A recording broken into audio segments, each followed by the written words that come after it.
The last section in chapter 1.11, is called per unit system with two bases. And what we discover in this section is that um, when we're talking about electrical machines, electro technology, as he phrases it in this section, the per unit system becomes particularly useful when we start talking about two bases versus one base. Very common when specifying motors, generators, transformers, is that they will be specified in terms of their power and their voltage. So what we can do, we can take those specified voltages and specified power, and we can designate those as the base. So let's go here, let's get the old iPad going, and come in here. Okay, boom. All right. So for this particular case, he says, we're going to have the base voltage and we're going to have the base power. Just for example purposes, we're going to select the base voltage to be 4 kV, and we're going to select the base power to be 500 kilowatts. One thing I will tell you, as you get into this world of electrical machines and power, you're going to start dealing with values that are a lot larger than you're seeing in some of your earlier courses. And, even a value like 4 kilovolts, which is way outside of our realm of laboratory experience, isn't it? Those are real values. Actually, that's a standard value in power system transmission. But we'll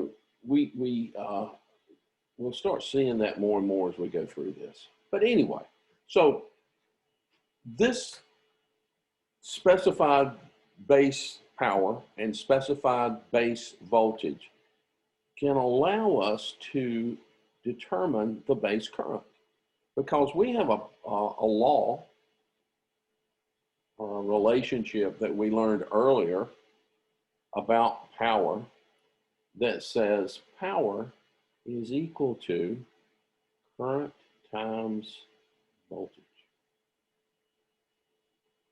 If I know my base power is 500 kilowatts, and I know my base voltage is 4 kilovolts, I can do that calculation and I can come up with 125 amps.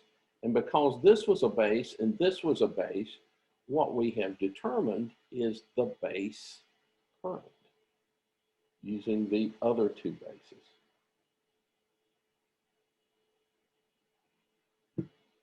Okay. Now, we also know a law, a basic law, and we call this Ohm's law, that says voltage is equal to current times resistance, or we could use this form of representing voltage as a source, the letter E. So if I know my base voltage and now I know my base current, I can determine what my base impedance, or in this case resistance, is going to be. All right, what's that going to look like? Okay, well, I'm going to solve this for impedance. Let's get used to using impedance instead of resistance all the time, because we deal with capacitors and inductors, so we want to be comfortable with them all. But anyway, so to solve for the impedance in this, right, I'm going to take my base voltage, divide it by my base current, and I will determine what my base impedance is. So my base voltage was 4 kilovolts. My base current was 125 amps that we determined in this problem. And so I do that calculation and I come up with a Z sub B, a base impedance of 32 ohms. Now, let's write down all of these bases that we have, and then we'll go through and we'll use them in a problem. So I've got base voltage that was given as 4 kV. I've got base current that I determined as 125 amps. I've got base power as 500 kilowatts, and I've got base impedance now at 32 ohms. Okay, so this is what I have for this situation. Example 1-4 on page 11 says, okay, I've got a 400 ohm resistor. Okay, so that's a Z sub R, right? A resistive impedance. And I've got current flowing through that resistor of 60 amps.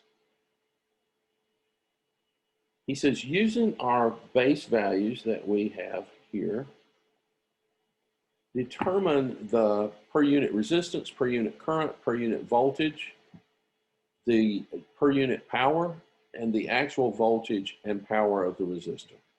Okay, so no problem.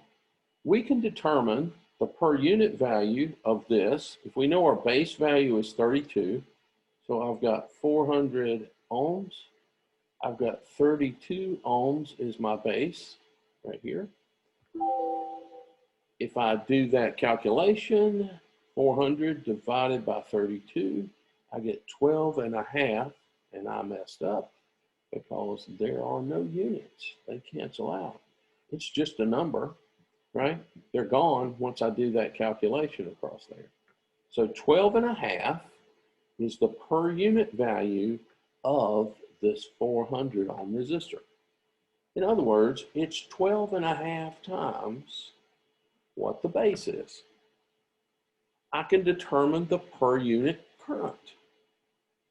Okay, I can determine the per unit current as I per unit, which would be our value of 60 determined by divided by the base of 125.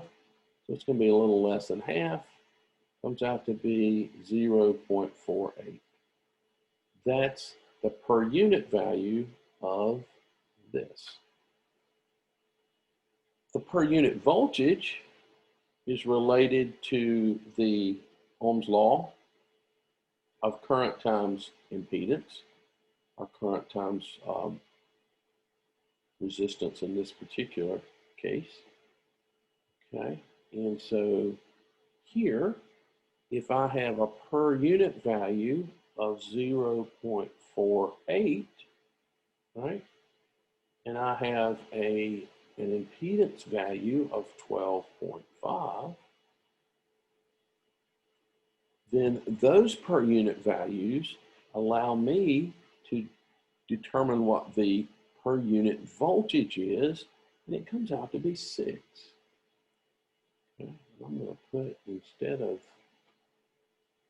that, I'm going to put E there. Okay, so you know, this is getting us somewhere, right? Here's something that we can start to see some useful reasons for going through this. He says we can determine what the per unit power is. Okay, we can determine what the per unit power is. Power is equal to voltage times current. Again, let's just use what we have here. We've got a per unit value for voltage of 6. We've got a per unit value of current for 0.48. Again, this is all specific to this 400 ohm and 60 amp situation.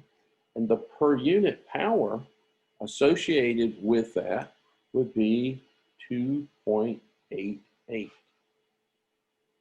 And that's in relation to the base power, okay? All right, so the actual voltage across the resistor can be calculated.